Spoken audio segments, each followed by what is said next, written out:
Baik, selamat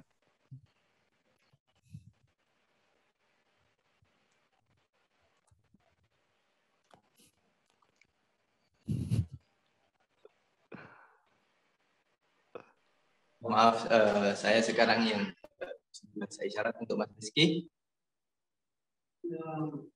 Selamat siang.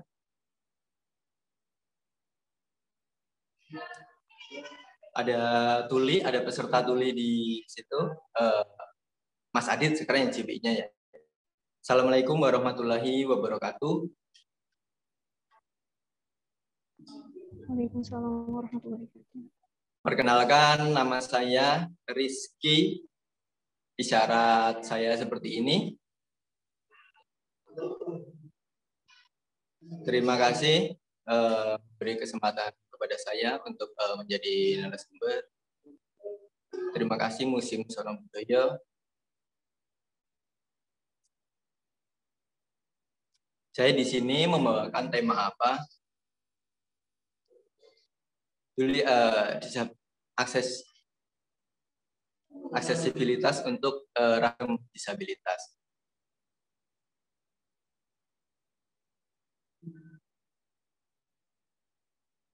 Undang-Undang 8 tahun 2016 tentang penyandang disabilitas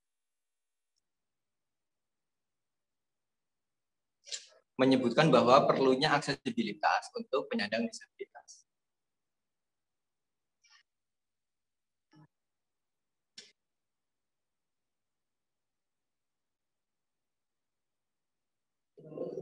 Dari pasal 1 itu kesempatan adalah keadaan yang memberikan peluang atau kesempatan. Nah, museum itu masyarakat datang termasuk disabilitas juga datang ke situ. Nah, itu harus memberikan kenyamanan. Harus ramah pada disabilitas. Lalu pasal 16 tentang hak kebudayaan dan pariwisata untuk penyandang disabilitas.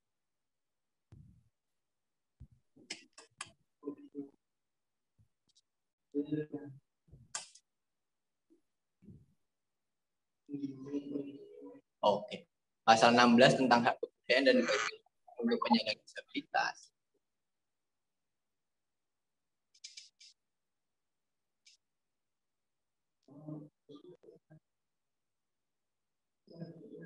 Artinya, berarti disabilitas pun harusnya bisa mengakses, bisa memasuki tempat sama seperti orang lain, misalnya tempat wisata atau tempat budaya lain.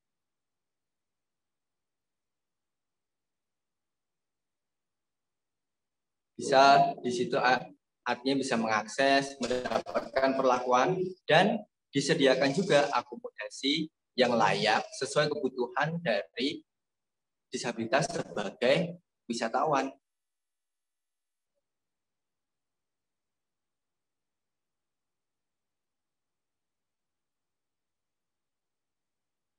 Desain yang harus disesuaikan agar aksesibilitas bisa terpenuhi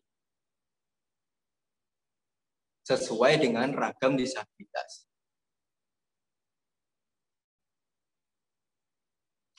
Agar bisa dibangun dengan baik, dibutuhkan masukan juga dari disabilitas yang bersangkutan agar desain yang dibuat bisa sesuai.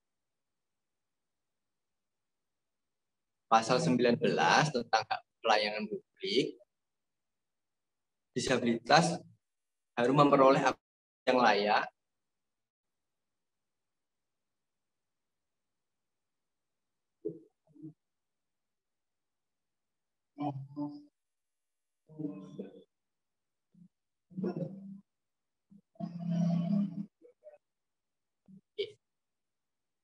akomodasi yang layak, maksudnya dalam pelayanan publik tersebut semua layanan dan fasilitas bisa dirasakan secara maksimal, bermartabat, dan tidak ada diskriminasi.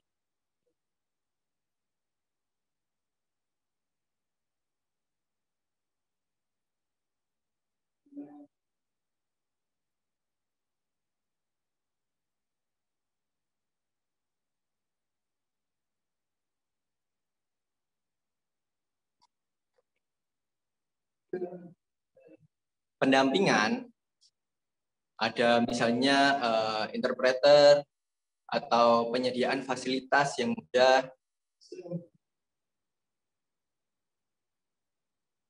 Nah, pendampingan caranya gimana? Saya tadi diceritakan tentang pemandu yang bisa memberi pelayanan kepada tuli dengan bisa berbicara bahasa isyarat. Misalnya ada tuli yang datang ke museum. Ngapain ini, gimana ini? Cuma ada gambar misalnya, tapi tidak ada penjelasannya. Tidak ada yang bisa informasi yang bisa dibaca, atau dan lagi dia tidak bisa mendengarkan informasi berupa audio.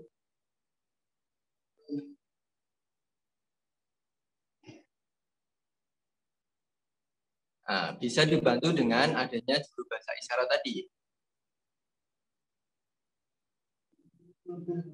Atau untuk awal, misalnya belum bisa menggunakan bahasa isyarat, bisa dimulai layanan tersebut dengan menawarkan bahasa tulis kepada tuli yang bersangkutan.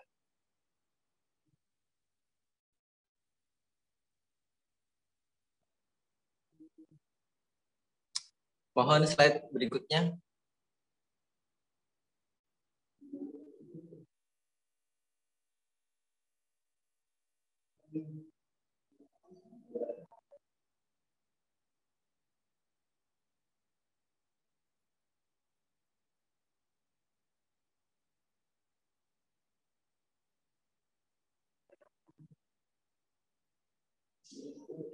Pengetahuan akses yang ramah disabilitas untuk dikunjungi, fasilitas perlengkapan di museumnya.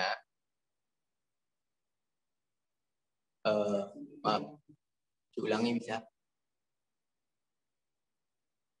Maaf, diulangi sedikit. Desain,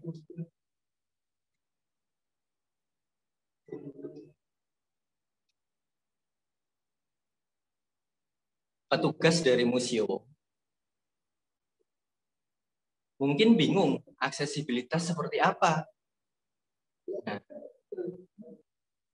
bisa melibatkan teman-teman disabilitas dari organisasi disabilitas, entah itu yang netra atau misalnya pengen info yang tuli, nah melakukan advokasi di situ.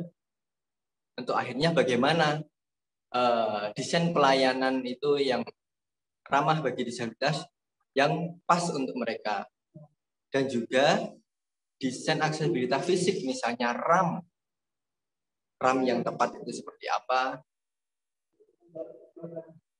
Karena banyak juga sekarang yang mulai membuat RAM untuk yang niatnya untuk mempermudah atau memberikan aksesibilitas, tetapi ternyata ukurannya masih salah.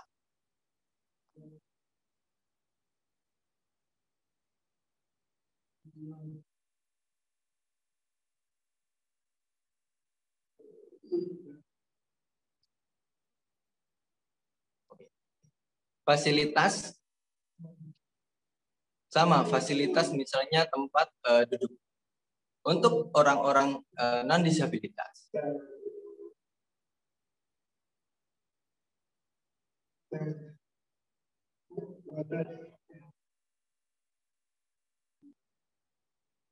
Oke. Tempat duduk misalnya ada tempat duduk untuk pengunjung umum yang non disabilitas, tapi juga diberikan space di situ yang fungsinya untuk teman-teman pengguna kursi roda.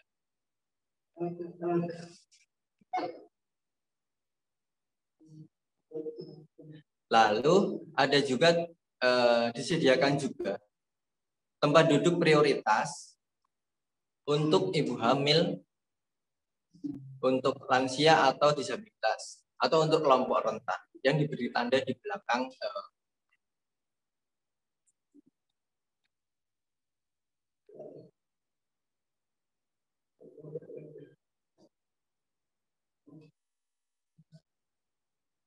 Misalnya saya adalah tuli dan datang ke museum, tetapi saya kekurangan informasi. Setelah sampai sana, saya bingung. Bagaimana saya harus masuk, ke mana jalannya, lalu beli tiket dulu ya, harganya berapa tiketnya. Nah, informasi-informasi awal itu juga sangat dibutuhkan. Akses informasi, misalnya saya datang ke museum, misalnya tempat informasi itu tidak ada tulisan. Lalu objek-objek yang ada di situ, misalnya ada patung, ini patung apa, keterangannya seperti apa, mungkin bisa diberikan informasi tertulis.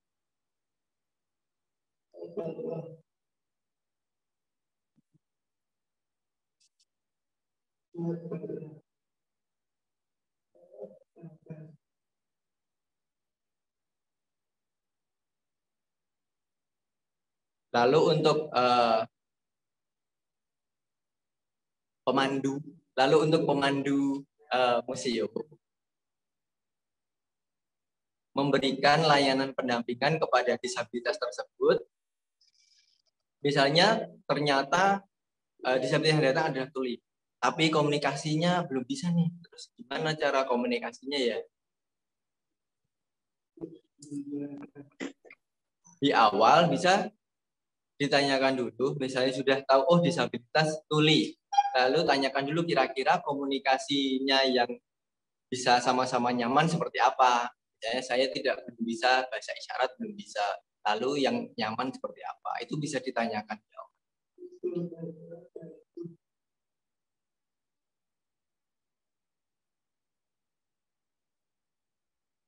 Tadi saya menjelaskan tempat duduk agar nyaman untuk teman-teman disabilitas.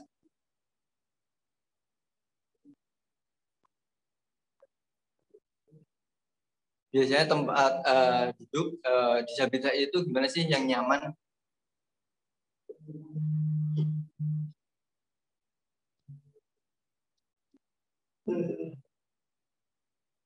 Masyarakat.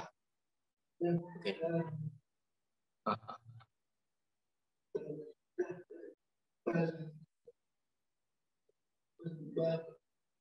Oke. Banyak masyarakat yang seperti ngawur. Kalau seperti enaknya duduk di mana aja, tidak memperhatikan itu kursi untuk siapa, terus tempat kosong ini untuk siapa. Perlu diberi informasi yang lebih jelas agar masyarakat akhirnya memperhatikan kalau oh yang ini bisa untuk umum, oh yang ini kursi prioritas, terus tempat kosong ini bukan untuk menaruh barang, tetapi khusus untuk teman-teman kursi roda misalnya. Selanjutnya.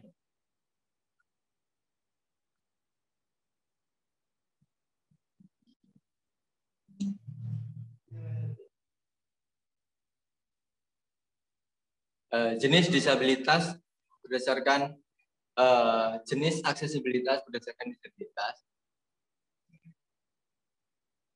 Untuk disabilitas grahita itu membutuhkan adanya pendampingan. Seperti tadi Gus Anies sudah menjelaskan nih. Misalnya museum dan pelayanan di museum harus tahu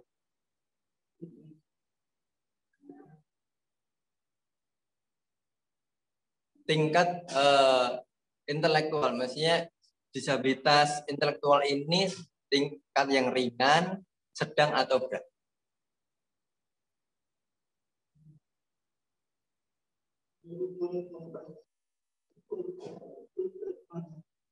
Karena tingkatnya akan mempengaruhi bagaimana akhirnya nanti pendampingan itu berjalan. Misalnya, oh ini masih bisa menerima informasi, tetapi harus pelan-pelan, berhati-hati menjelaskannya.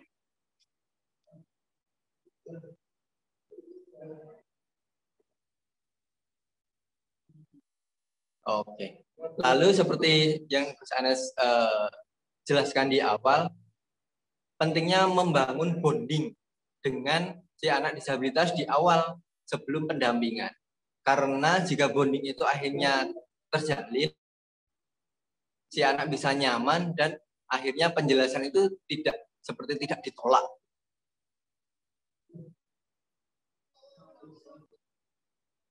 Yang kedua, difabel netra.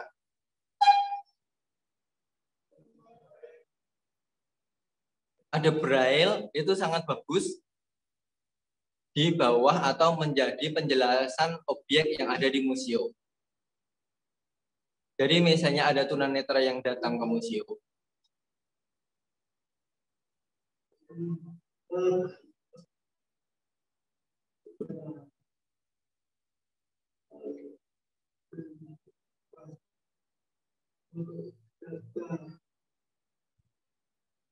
Misalnya ada objek museum, objek entah itu yang bersejarah, yang lainnya, di bawahnya ada keterangan. Biasanya kan tulisan. Nah, itu bisa juga disediakan yang versi braille-nya. Jadi teman-teman tunanetra bisa tahu sendiri dari membaca itu. Yang kedua, disediakan informasi berupa audio yang bisa dipencet tergantung si pengunjung itu membutuhkan informasi. Jadi misalnya pengunjung tunanetra itu mungkin dia lebih nyaman dengan mendengar, dia bisa pencet tombol itu untuk mendapatkan informasi audio.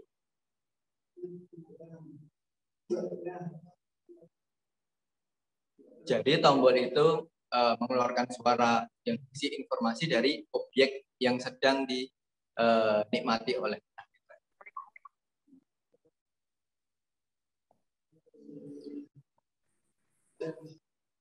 Guiding block. Tujuannya adalah untuk tunanetra bisa berjalan mandiri menuju ke tempat yang dia.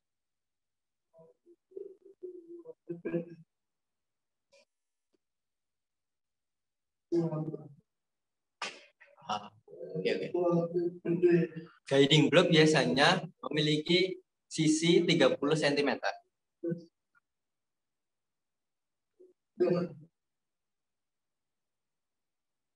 Dan di tengahnya itu ada 4 garis yang ada rasanya timbul. Tujuannya apa? Agar tunanetra merasakan saat berjalan di atasnya, oh ini sesuai.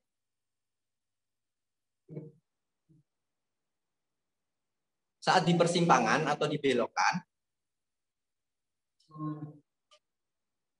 itu akan ada penyesuaian untuk akhirnya si tunanetra itu merasa bahwa oh ini harusnya belok tidak lurus.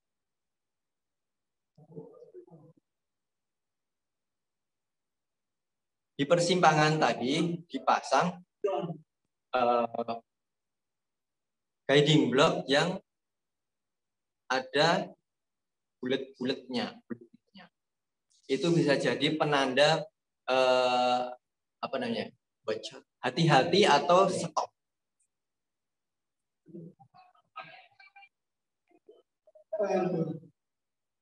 Contoh di rambu-rambu lalu lintas. Saat mau menyeberang jalan itu biasanya guiding block akan teksturnya yang bulat-bulat tadi. Itu yang berarti dia harus berhenti dulu sambil menunggu bahwa tidak ada kendaraan lagi yang lewat di situ. Lalu baru menyeberang jalan.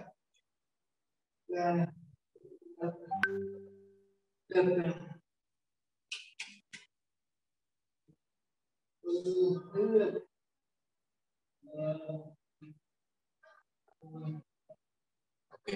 Guiding block harus dipastikan bahwa jalur guiding block itu memang benar-benar kosong dan dikhususkan sebagai jalur pejalan kaki. Jalur tunanetra untuk berjalan kaki. Jangan sampai guiding block itu nanti terhalang pohon atau tiang yang membuat tunanetra yang berjalan di guiding block itu menabrak benda atau menabrak sesuatu yang menghalangi si guiding block. 3. Disabilitas daksa. Ada yang menggunakan kursi roda, ada yang menggunakan krek, alat berjalan. Untuk ini tadi Gus Ane sudah banyak menjelaskan.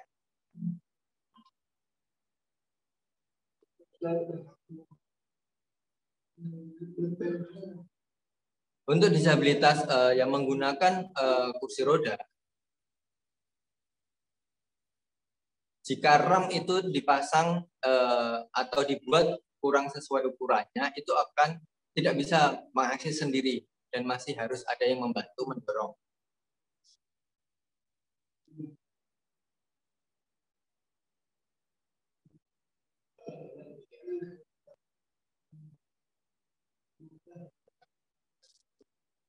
Apalagi jika kontur tanah atau tempat tersebut itu tidak rata.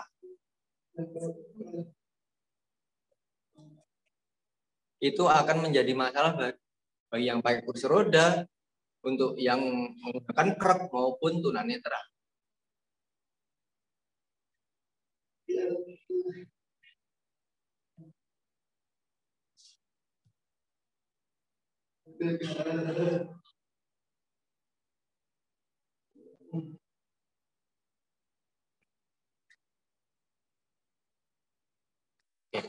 Untuk anak tangga sendiri sebenarnya ada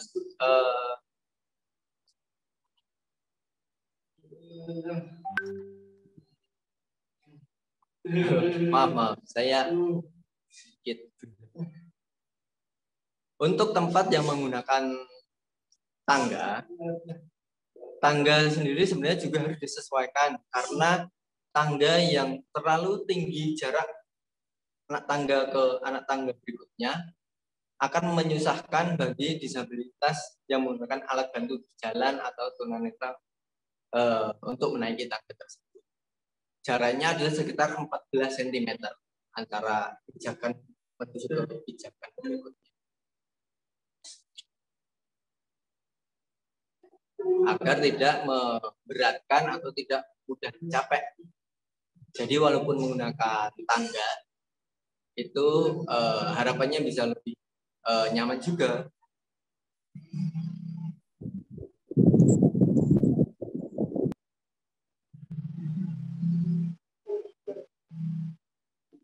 Oke. Toilet, ruangan toilet biasanya dibuat sempit, padahal harusnya tidak begitu.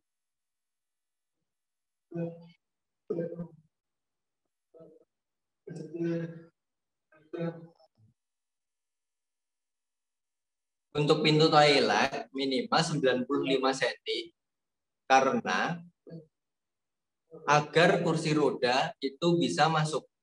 Karena kira-kira kalau lebar kursi roda itu rata-rata 90 ke atas, 90 cm.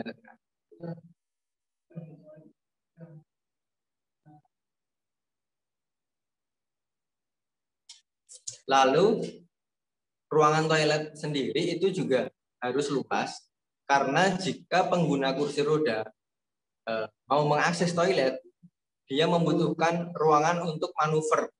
Jadi setelah masuk dan harus berputar kursi rodanya diputar menghadap ke sebaliknya. Itu membutuhkan ruangan untuk bermanuver.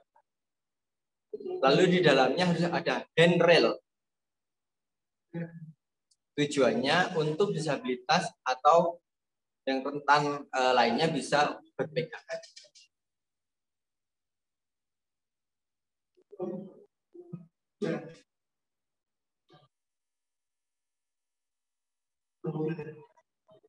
Handrail harapannya menjadi sesuatu yang kuat, karena itu bisa menjadi tumpuan, benar-benar menjadi tumpuan teman-teman. pengalaman saya dulu tempat di sebuah mall,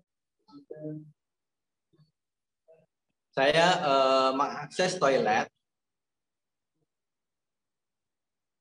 Di situ ada disabilitas.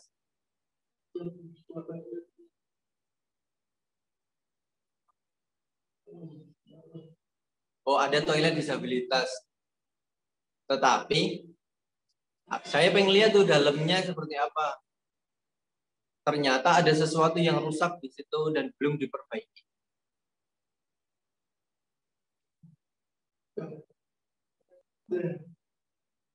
Untuk kloset duduknya, pilih kloset duduk yang lebih rendah.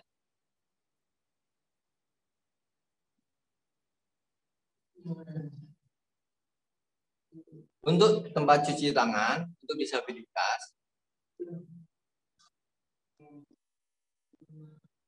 kerannya pilih yang menggunakan pengungkit, bukan berbentuk yang diputar atau itu untuk apa? Untuk teman-teman disabilitas daksa yang tidak memiliki jari tangan, dia tetap bisa mengungkit si kerannya tersebut.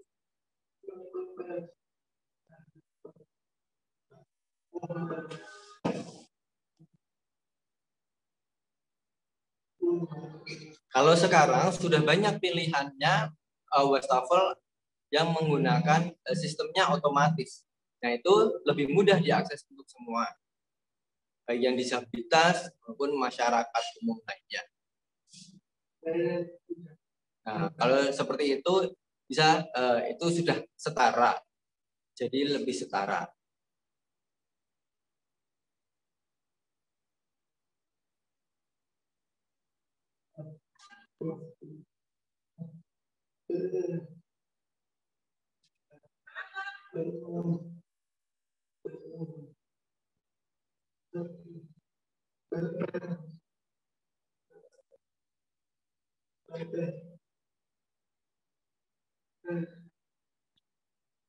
Untuk kursi di museum juga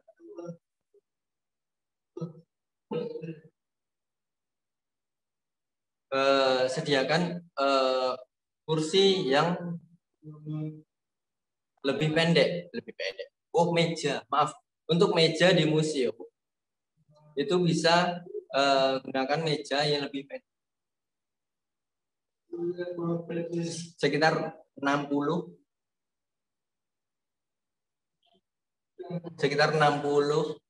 cm untuk meja.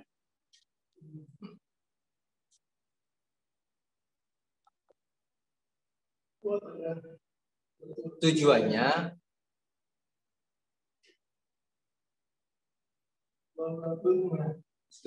untuk teman-teman kursi roda juga bisa mengakses meja tersebut tidak terlalu tinggi.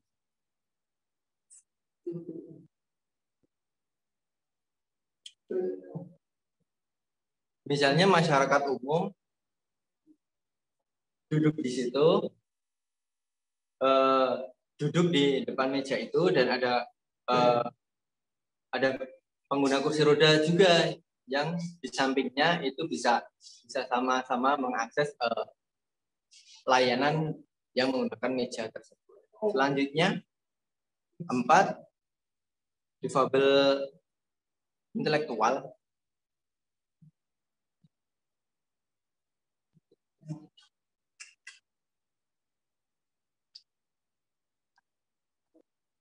Yang menggunakan visual. Nah, tugas pemandu menjelaskan apa yang dia lihat, dan bisa juga dibantu oleh pendamping dari disabilitas intelektual tersebut.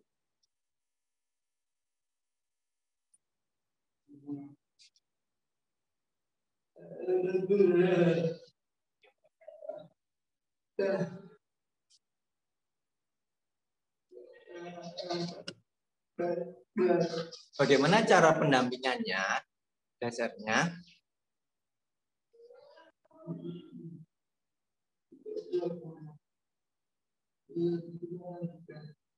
Ceritakan. Misalnya objek itu apa? Patung, misalnya patung itu patung siapa? Namanya siapa? Misalnya dia lihat objek yang lain, wayang, atau objek yang lain.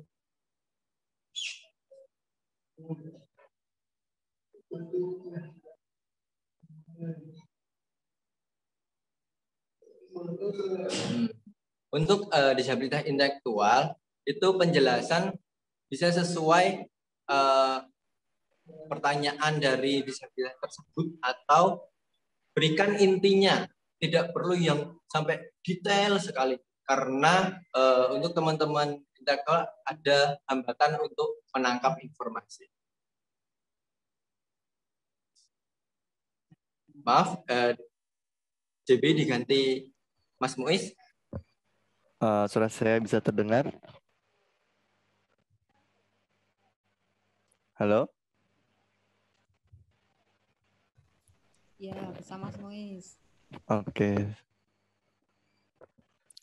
Saya akan melanjutkan dari Kak Adit.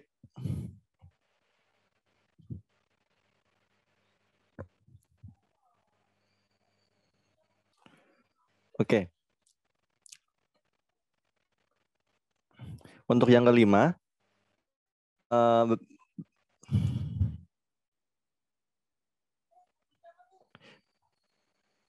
sebentar.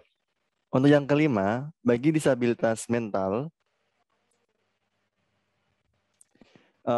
butuh pendamping terapi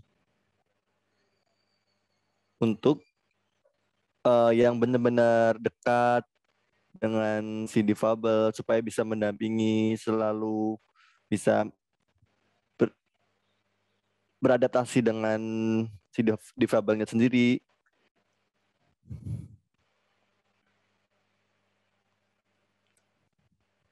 Oh, adaptif. Bisa adaptif dengan situasi yang di sekelilingnya. Dan juga memiliki kemampuan sendiri. Nah, karena disabilitas mental itu seperti dia ingin sendiri, pengen mandiri ketika mendapatkan pelayanan. Nah, dibutuhkan pendamping yang bisa melayani si disabilitas mental ini biar dia tuh nggak, si disabilitas mental tuh tidak diem dan bisa nyaman berkomunikasi dengan si pendamping. Karena beberapa kasus teman-teman disabilitas mental itu kebanyakan tuh pasif, diam.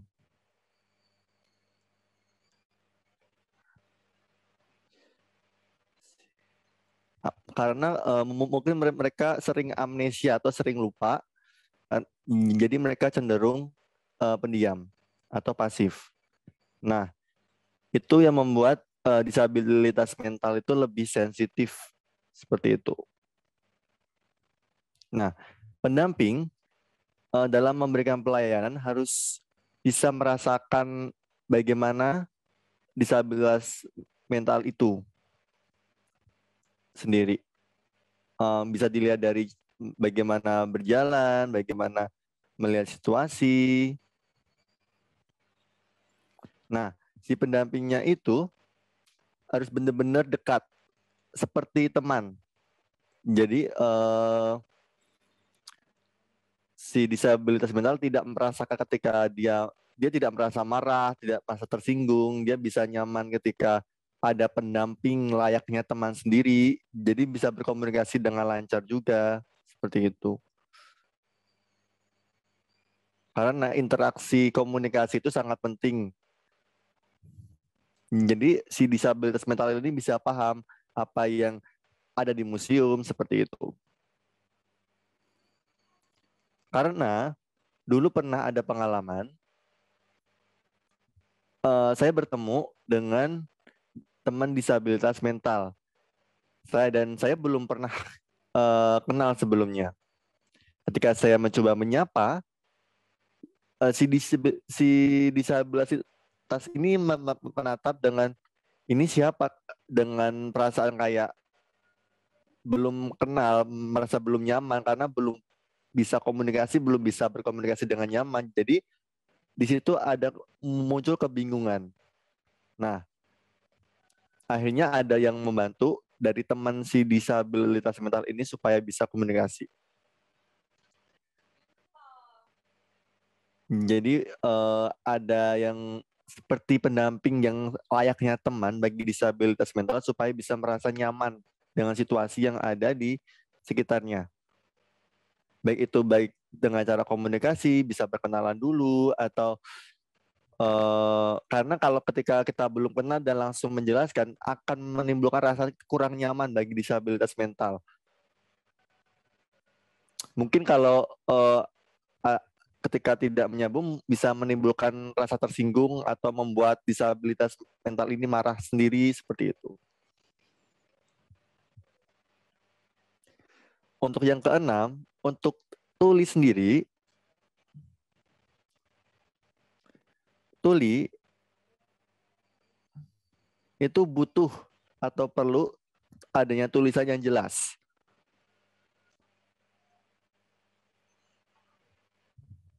Karena ketika penunjuk arah yang menjelaskan mungkin kan ada beberapa yang memakai audio. Nah, teman-teman tuli juga butuh dalam bentuk tulisan seperti itu, petunjuk arah, terus layar informasi juga dibutuhkan karena tuli itu kan tidak mendengar, jadi lebih menggunakan visualisasi ketika mereka untuk sumber informasinya seperti itu.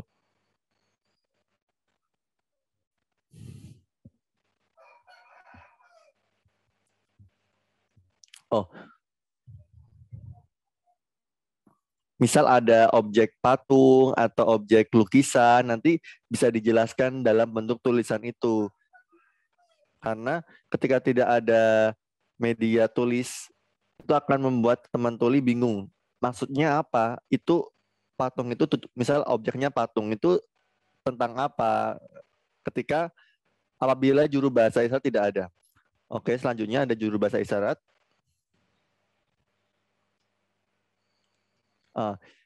Juru bahasa isyarat itu penting, tapi mengingat tuli itu kan memiliki kemampuan bahasa yang berbeda-beda. Memiliki bahasa yang beragam. Ada yang memiliki pendidikan tinggi, ada yang rendah, ada yang menengah, itu tergantung. Karena misal tuli yang dia sudah belajar, dia udah memiliki pendidikan yang tinggi, dengan tuli yang memiliki pendidikan yang rendah, itu mungkin dengan juru bahasa isyarat mungkin bisa seperti itu.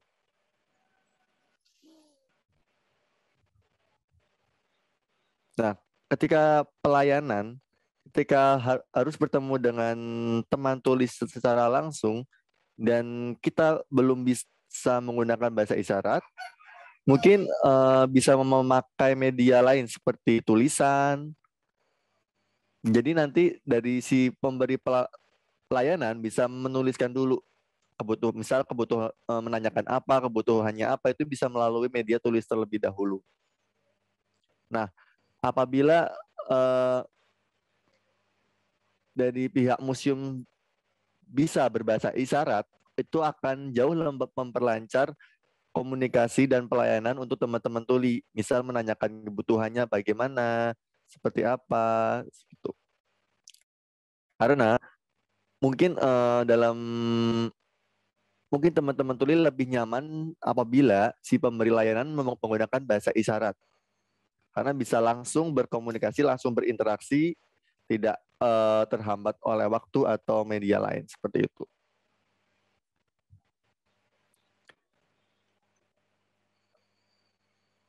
Layar informasi itu seperti kadang ada, cuma beberapa kecil, mungkin 14 cm.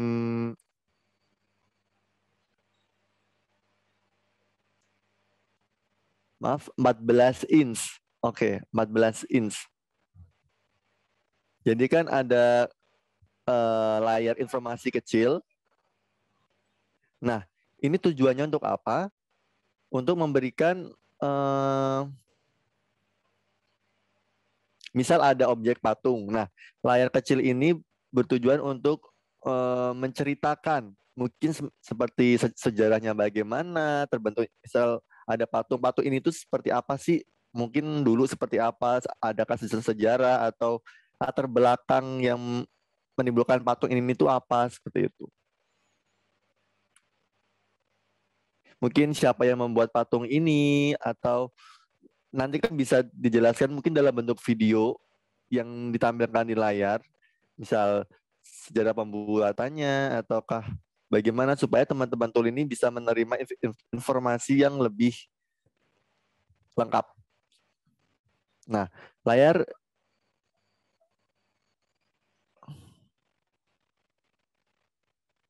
karena pernah saya pengalaman dalam kereta ada layar informasi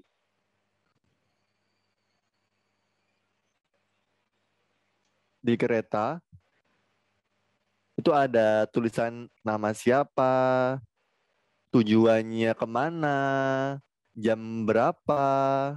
Jadi ada papan informasi yang menunjukkan kita akan kemana, itu kapan berhenti, kapan jalan, waktunya kapan, seperti itu. Mungkin bisa seperti itu gitu. Itu ketika saya di Jakarta seperti itu. Jadi teman-teman tuli bisa melihat informasi secara visual melalui layar tersebut. Nah, kalau dalam museum ini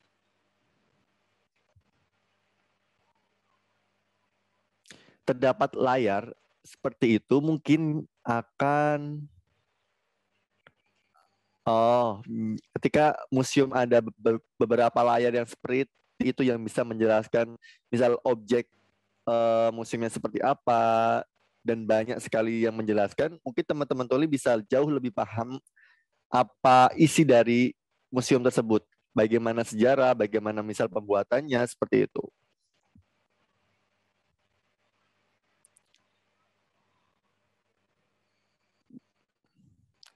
Mengingat museum itu kan bermacam-macam.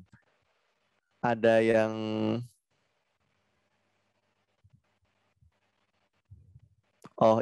mengingat pengunjung museum kan juga bermacam-macam. Ada yang orang dari luar negeri, tuli juga ada yang datang dan mereka biasanya menggunakan bahasa isyarat internasional. Nah, ketika pelayanan yang diberikan kan untuk di museum sendiri itu kan belum bisa menggunakan bahasa isyarat internasional.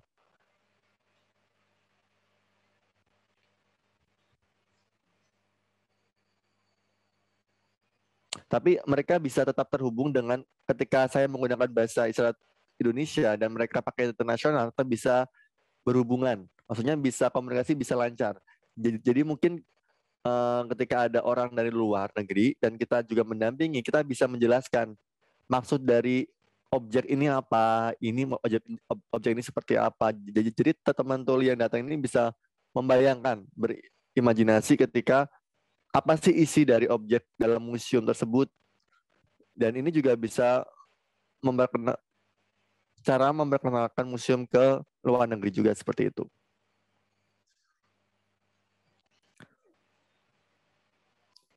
Pengalaman saya bersama teman-teman tuli dari luar negeri ketika saya bertemu secara langsung dalam suatu perkumpulan, misal kita jalan-jalan, pasti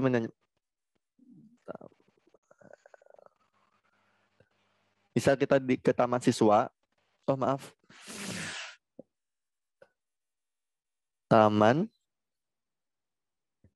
Taman Sari, ya. Ketika kita datang itu tidak ada pemandu, maksudnya belum ada yang bisa berbahasa isyarat. Nah ini masih jadi tantangan tersendiri, bagaimana supaya bisa mengadakan pelayanan yang lebih bagus.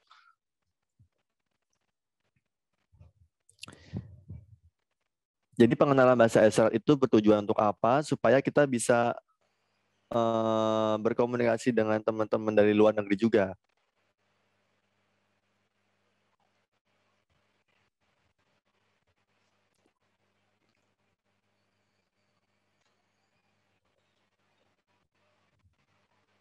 Jadi supaya kita bisa, maksudnya bahasa isyarat itu digunakan supaya kita bisa berkomunikasi. Misal ada turis dari luar atau orang Indonesia bisa tetap menyesuaikan dengan budayanya masing-masing seperti itu.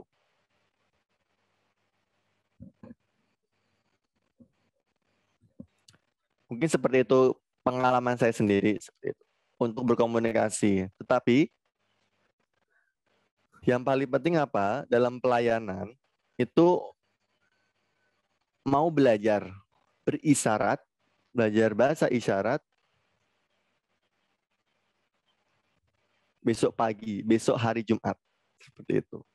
Jadi ini kesempatan buat teman-teman supaya bisa belajar dan bisa melayani lebih baik lagi seperti itu dan bisa akses juga.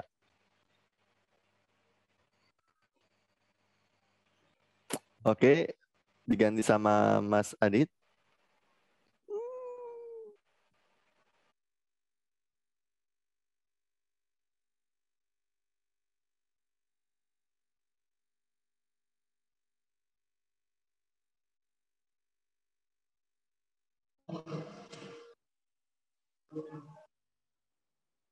Sedang azan, bisa menunggu sebentar.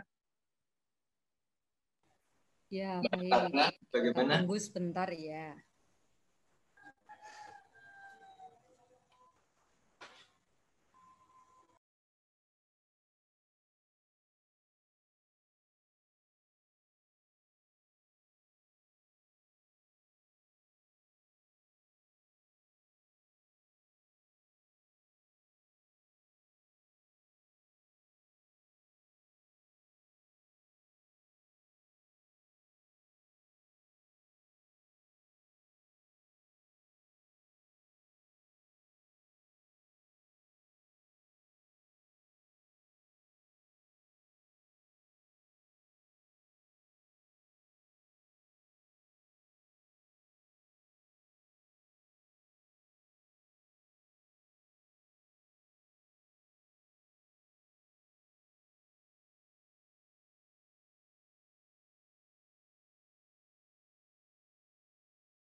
Jadi sekarang mungkin bisa mulai lagi, nggih, Bapak Ibu semua.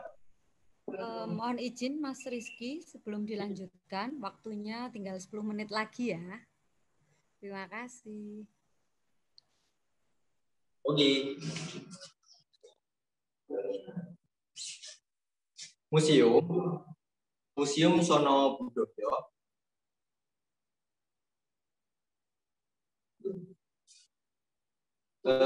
seperti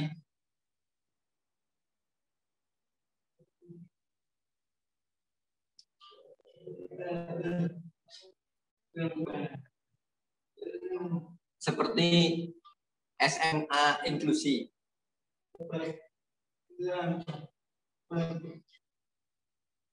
Oh maaf, maksudnya Sono Budaya seperti sekolah inklusi.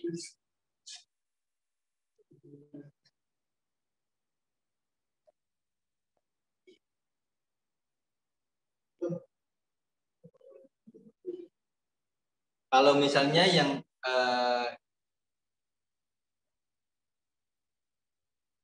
maaf, gimana?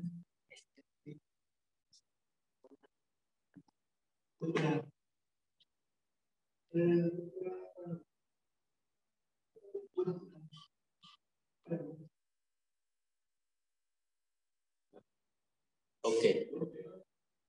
Oke. Iya.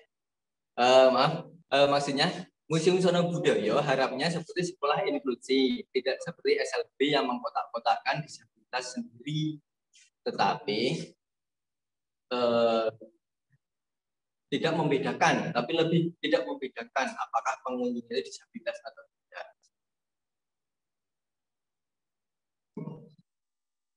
Misalnya, ada yang mau datang ke Museum Sono Budoyo. Mungkin awalnya misalnya melakukan seperti janji dulu ya. Misalnya ada yang mau datang ke Sono Budoyo, yaitu teman-teman disabilitas tuli misalnya.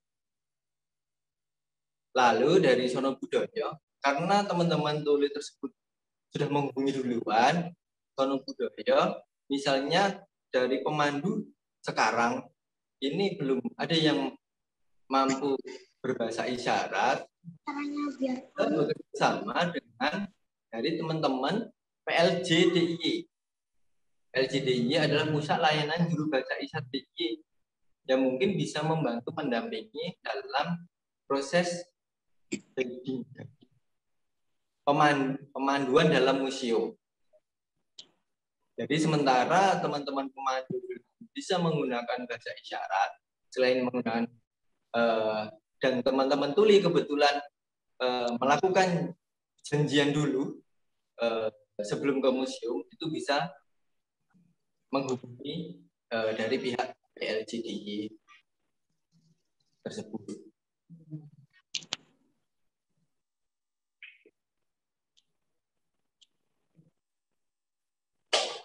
Kita pakai ini dulu ya, HP-nya ya.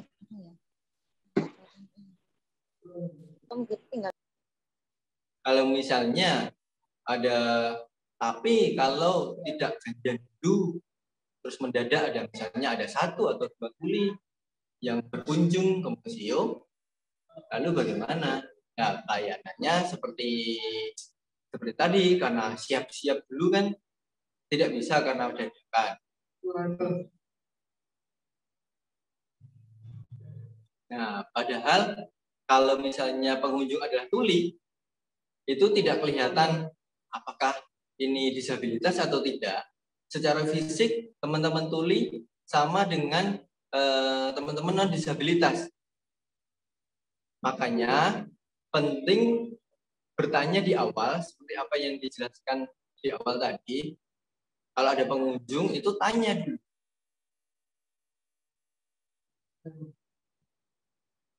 Apakah disabilitas, apakah tuli atau disabilitas yang lain. Misalnya pas ditanya kok ada mungkin tidak paham, oh ada kemungkinan kalau tuli, maka gunakan bahasa tulis atau gunakan media tulis.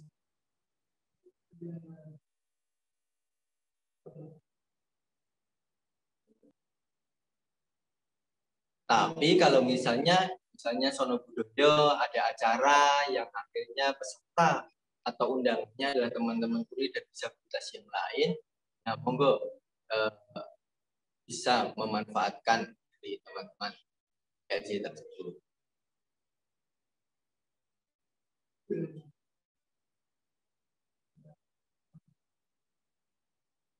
Teman-teman dari Museum Sono Budoyo jangan khawatir dan jangan bingung untuk menghadapi atau bagaimana cara memberikan pelayanan jika harus bertemu atau berhadapan dengan teman-teman disabilitas.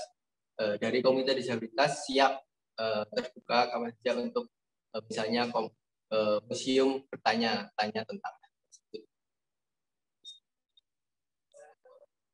Mungkin cukup dari saya. Terima kasih. Terima kasih. Oke. Tetap ya, waktunya ya. Ya. Mbak Ratna. Ya.